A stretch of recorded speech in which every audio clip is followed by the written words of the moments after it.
आखिर ऐसा क्या कारण था जिसके कारण राम और उनके छोटे भाई लक्ष्मण को नागफांस में बंधना पड़ा था और श्री हरि विष्णु के वाहन गरुड़ को नागफांस में बंधे श्री हरि के अवतार राम और शेषनाग के अवतार लक्ष्मण को नागफांस के बंधन से काटने आना पड़ा था।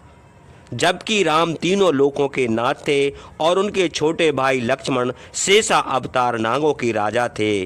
तो फिर ऐसा क्या कारण होगा जिसके कारण श्री हरि के अवतार राम की सेवा करने के लिए उनके वाहन गरुड़ को मृत्यु लोक में आना पड़ा था। तो जानते हैं इस कथा में, वीडियो को अंत तक पूरा देखिए।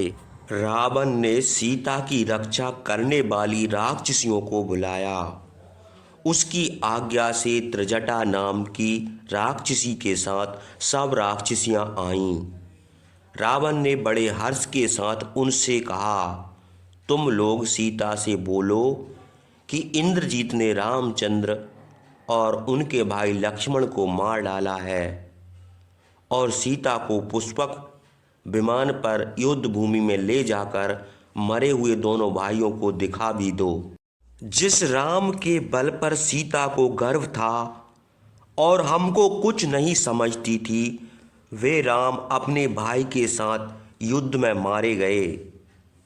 अब उनके मिलने की आशा त्याग कर हमारे पास आवे।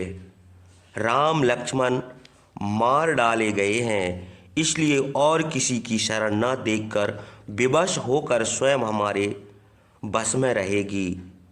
दुरात्मा रावण की आज्ञा से राक्षसियां पुष्पक विमान लेकर अशोक वाटिका में आईं और सीता को विमान पर बिठाकर ले चलीं।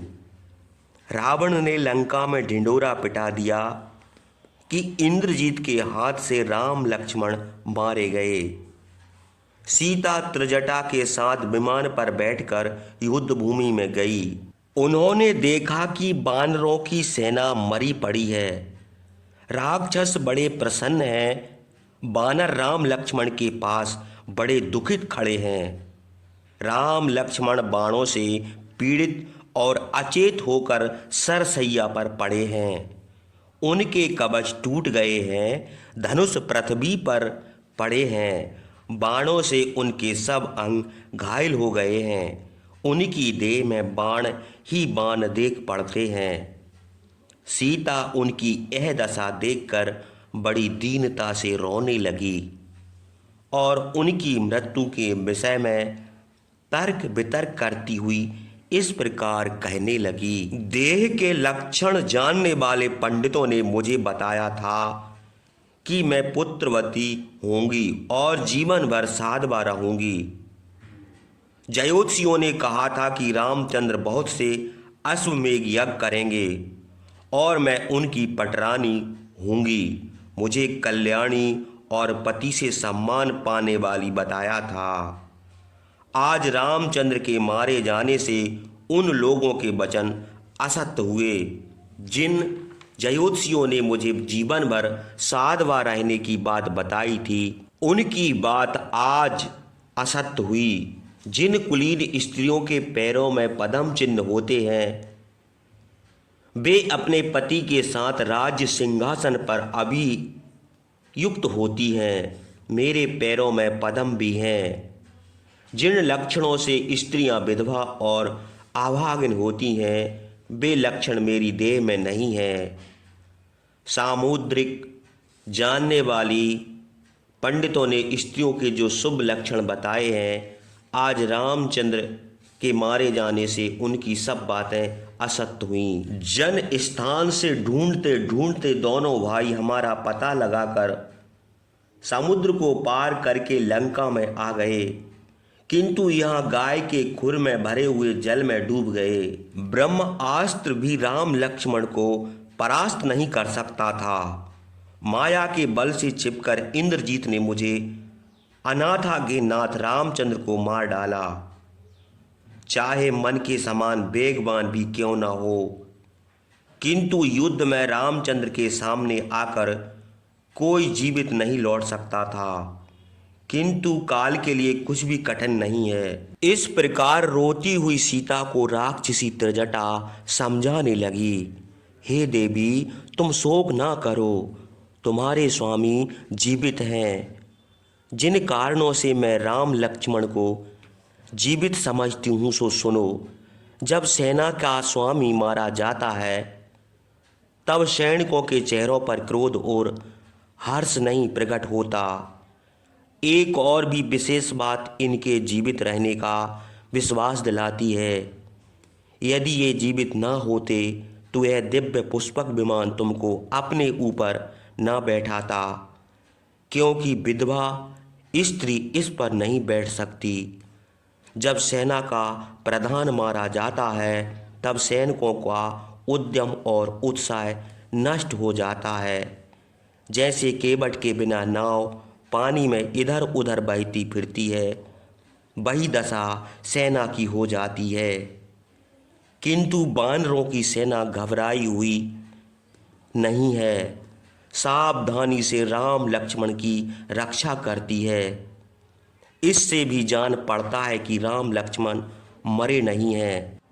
उसके बाद मन के समान चलने वाला पुष्पक विमान दुखित सीता को लेकर अशोक वाटिका को लौट गया। इधर बाण जाल से बंधे हुए सांप की तरह लंबी सांसें छोड़ते हुए रुधिर से भींगे हुए सरसैया पर सोते हुए राम लक्ष्मण के समीप सुग्रीव आदि महाबली बानर शोक से व्याकुल खड़े थे। इतने में महापराक्रमी धैर्यवान रामचंद्र की मूर्छा दूर हुई। वे सोते हुए की तरह जाग पड़े। लक्ष्मण को रुधिर से लथपथ बेहोश देखकर दीन भाव से रोने लगे।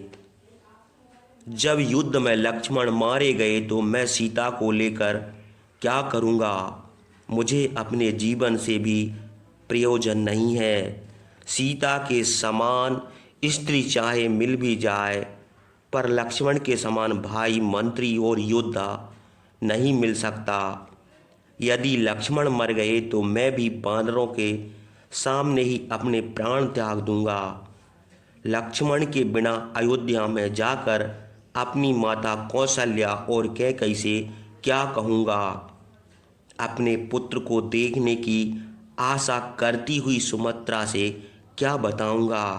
वे पुत्र के वियोग में कुर्री की तरह बिलखती होंगी। मैं उनको कैसे समझाऊँगा? लक्ष्मण मेरे साथ वन को आए थे।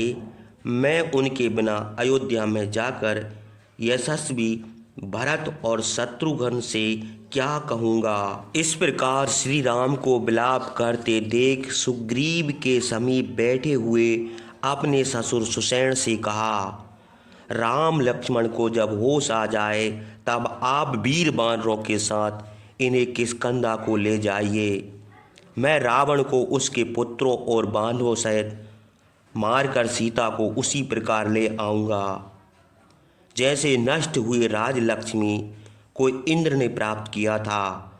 सुग्रीव की यह बात सुनकर सुषेण ने कहा, देवा संग्राम में जब दानवों ने बाण चलाने में निपुण देवताओं को बाणों से घायल कर दिया था, उनमें बहुत से मूर्छित और बहुत तेरे मारे भी गए थे। तब बृहस्पति ने मंत्र युक्त विद्याओं और औषधियों से उनकी चिकित्सा की थी। उन औषधियों को लाने के लिए चंपाति और पनस आदि बानर शीघ्र क्षीर समुद्र के निकट गए। वे बानर उन दोनों औषधियों को पहचानते थे। एक का नाम संजीवनी और दूसरी का नाम विशल्या। जहाँ अमृत मथा गया था वहाँ क्षीर समुद्र के किनारे चंद्र और द्रोण नाम के दो पर्वत हैं। उन्हीं पर्वत पर ही औषधियाँ हैं। उन पर्वतों को देवताओं ने वहाँ स्थापित किया है, अथवा केवल हनुमान ही चले जाएं और उन औषधियों को ले आवें। सुषेण के यह कह ही रहे थे, उसी समय बड़े जोर से वायु चलने लगी। बादल घिर आए, बिजली चमकने लगी, समुद्र में जोर से लहरें आने लगीं। पर्वत डगमगाने लगे। प्रचंड वायु से समुद्र तट के वृक्ष टूट कर समुद्र में गिर पड़े। समुद्र में रहने वाले सांप डर के मारे जल में भीतर चले गए। थोड़ी ही देर बाद प्रज्वलित अग्नि के समान तेजस्वी महाबली गरुड़ आते हुए दिखाई दिए। जिन सांपों ने बाण रूप होकर राम लक्ष्मण को बांधा था, वे गरुड़ को देखकर भाग गए। गरुड़ ने राम लक्ष्मण की पीठ पर हाथ फेरा। चंद्रमा के समान उनके मुंह पर भी हाथ फेर कर उनको प्रसन्न किया। गरुड़ के स्पर्श करते ही राम लक्ष्मण के घाव भर गए। दोनों भाइयों के शरीर का रंग पहले का सा सुंदर और निष्कंद हो गया। तेज, वीर्य, बल, ओज, उत्साह, गुण, सौंदर्य और बुद्धि, स्मरण शक्ति पहले से भी दोगुनी हो गई।